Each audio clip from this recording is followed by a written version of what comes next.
Hello there everyone, and welcome to another edition of Lydia's Crafty Corner with me, Lydia, in my little crafty corner. So today we are going to be using some really beautiful layered cover dies. Now there's ways that you can use these, but I am going to use them in the very basic sense. So I'm going to be using the very beautiful layered Geo Cover Die A and B. Now you can add these on top of each other in two different ways, so with A on top or with B on top, and that's going to give two different looks. So I'm going to start with A, and I'm going to cut this out from some white cardstock. So this is the one with the larger circle that we have in the center. So I'm just going to run that through my die cutting machine and get rid of all of those little bits that are stuck in there.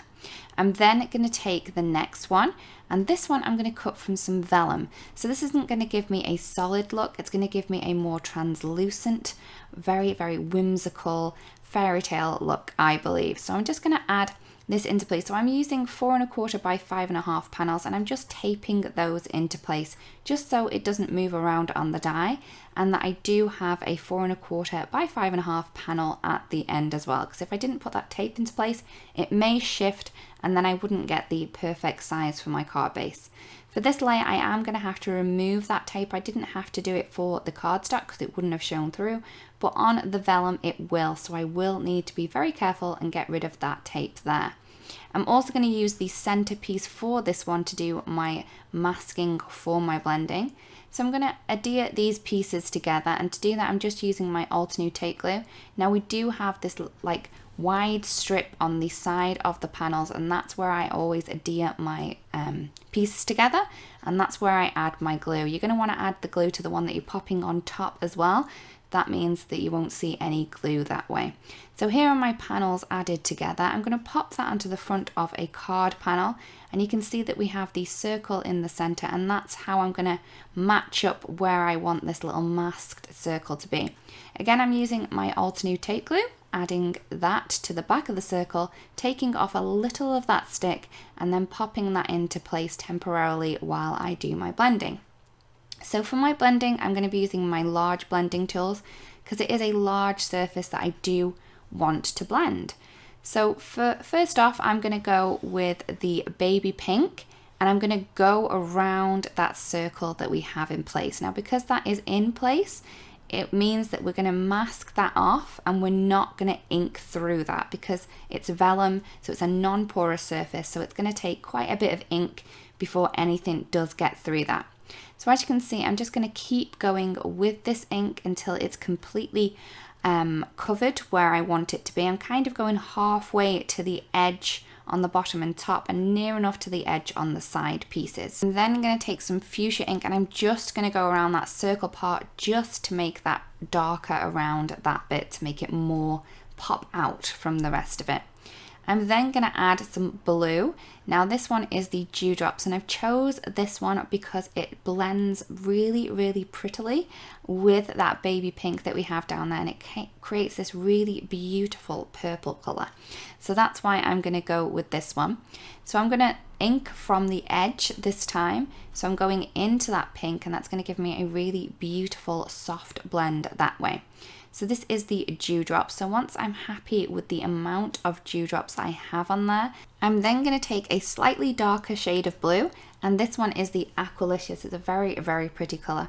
And I'm just going to add that right to the edges of this card panel that we have here. So that's going to darken up that end piece. You could keep adding the Dewdrops ink if you wanted to, but I do find that using a darker shade is really going to save you time in the long run. So once I have finished all that, I then wanted to add a little bit more of that fuchsia around the edge just to really darken that edge up, and that's going to give us kind of more of a purple colour rather than the pinky tone that we have there. I'm also going to go through the colours again just to make sure that my blends are all really soft and beautiful.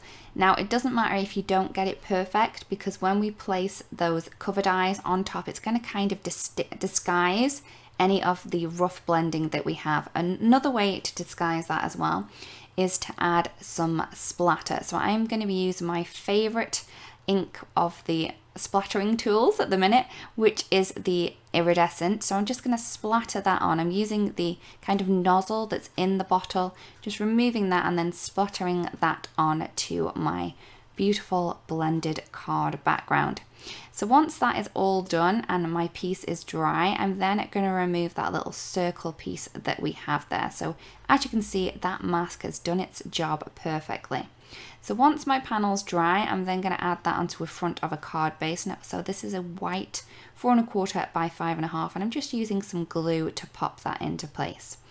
I have these sentiments from across the pond, and I'm just going to see which one is going to fit in there perfectly.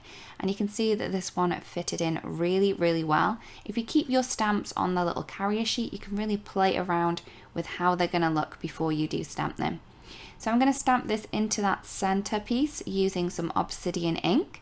And then once that has nicely been stamped, I'm then going to add my little layered panels that we have. So I want to make sure that it's in the right place for where the circle is. I want that circle to be right in the middle of that cover die that we have going on there. So here is the card complete. I really do hope that you've enjoyed the card today and that you do like the techniques that were involved in the blending. If you do create a card that was inspired by this, it would be great if you do share, because we would love to see. Again, everyone, thank you so much for watching. If you do have a favourite colour combination for ink blending, please let us know in the comments below. Hello there, crafty friend, Lydia here. Just popping in to say that you can get your daily dose of crafting tips, techniques and tutorials just like this by subscribing to the Altenew YouTube channel. All you need to do is click on that little bell up there and you will never miss a video. Thanks for watching. Bye bye.